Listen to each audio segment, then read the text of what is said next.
மெட்ரோபிக் viewers எல்லாருக்கும் வணக்கம். உலக புகழ்பெற்ற அகஸ்திய ஜீவனாடி பாபு சாரை மீட் பண்ண வந்திருக்கோம். வாரம் நிறைய ப்ரெடிக்ஷன்ஸ் பார்த்துட்டு இருக்கோம். அதே மாதிரி ராசி பலனுக்கு மிகப்பெரிய வரவேற்பு. இப்போ நம்ம வந்து ராசி பலன் கேட்க போகிறோம். ஸோ அதை கேட்டு தெரிஞ்சுக்கலாம். சார் வணக்கம். சார் வணக்கம் மெட்ரோபிக் நேயர்களுக்கும் கொரோனா கொனிரசிலும் பக்தி தமிழ் நேயர்களுக்கும் அகஸ்தியர் இன்னைக்கு என்ன சொல்றாரு பார்க்கலாம். சார் நீங்கள் சொல்லக்கூடிய நிகழ்வுகள் அப்படியே வந்து தொடர்ந்து அப்படியே நடந்துக்கிட்டே இருக்கு. ஸோ நீங்கள் வெள்ளம் வந்து ஒரு ஊரே அப்படியே ஒரு வீடெல்லாம் அடிச்ச போது எல்லாரும் ஓடுறாங்க. அந்த உத்தரகாண்டில் பார்க்கும்போது ரொம்ப கோரமாக ஒரு கஷ்டமான ஒரு நிலைமை தான். இருந்தாலும் நார்த்தில் நம்ம ஃபர்ஸ்ட் இயர் ஸ்டார்ட் பண்ண சொல்லிட்டேன். ஆனால் நீங்கள் பாதுகாப்பாக இருக்க ரொம்ப பாதுகாப்பாக இருக்கணும். மலையில் இருக்கவங்க அத்தனை பேரும் பாதுகாப்பாக இருங்க. நிறைய பேர் ட்ராவல் பண்ணி போகாதீங்க கொஞ்சம் நாளைக்கு அப்படின்றதான் நான் சொல்லின்னு இருக்கேன். இப்போ திரும்ப அதே தான் நான் சொல்கிறேன். யாரும் ட்ராவல் பண்ணி போகாதீங்க.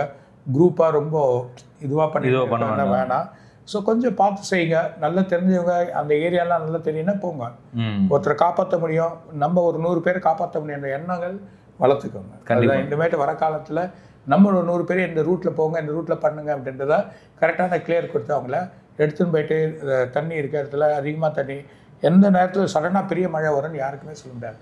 சடனாக தண்ணி உள்ளே வந்துட்டா ஏற்கனவே சொல்லி இது வரைக்கும் பார்க்காத மழையை பார்ப்பீங்க, இது வரைக்கும் பார்க்காத மலை சரிவை பார்ப்பாங்க. நம்ம எவ்வளோ சொல்லியிருக்கோம். அதே மாதிரி கன்னியாகுமரியில் வந்து நீங்கள் கடல் அலை வந்து மிகப்பெரிய அலை தண்ணி காலையிலேயே அதுதான் ஃபர்ஸ்ட் தண்ணி வந்து உள்ளே வரும் அப்படின்றத முதலே நம்ம சொல்லியிருந்தோம். முதல்ல கண்டிப்பாக சார் நம்ம இதுலேயே போட்டுருக்கோம். ஆமாம், நம்ம இதுலேயும் சொல்லியிருக்கேன் சார்.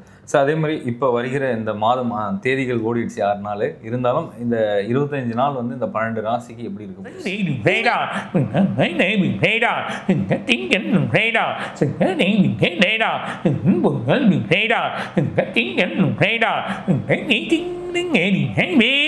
மகர ராசி உத்திராட நட்சத்திரம்.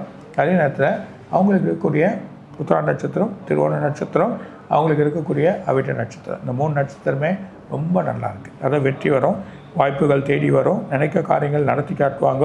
அது இல்லாமல் புது தொழில் அவங்களுக்கு அமைஞ்சிரும், தொழிலில் ஒரு வெற்றி கிடைக்கும். உடல் உபாதைகள் சின்ன பிரச்சனைகள் வரும். 10ஆம் இடத்துலையோ இல்லை 9ஆம் இடத்துலையோ செவ்வாய் உட்காந்தா அப்பாவுக்கு உடல் நிதி இல்லை அவங்களுக்கு பிரச்சனைகள், குடும்ப வழியில் பிரச்சனைகள், சில குழப்பங்கள் மனசில் இருக்கும். அந்த மாதிரி பிரச்சனைகள் ஏற்பட சரியாயிடும். சில பயங்கள் வரும், அப்புறம் சரியாயிடும். ஆனால் வெற்றி மேலே வெற்றி வரும், நிறைய வழிகள் கிடைக்கும். அவங்களுக்கு பணமும் குவியும், தங்கமும் வாங்குவாங்க, புது தொழிலும் இன்வெஸ்ட் பண்ணுவாங்க. இரும்பு சம்மந்தப்பட்டது, இந்த லாட்ரி கூட சிலது அவங்களுக்கு வரதுக்கான வாய்ப்பு இருக்குது. அதே நேரத்தில் பண வழியில் நல்ல வளர்ச்சி வரும். ஸோ போட்ட பணங்கள், இடத்துல போட்ட பணங்கள்லாம் வரும். குழப்பாமல் செயல் வகைகள் வெற்றியை நோக்கி போனால் இந்த வெற்றியை கிடைக்கும். ஆனால் முக்கியமாக முருகர் வழிபாடு பண்ணுறது நல்லது.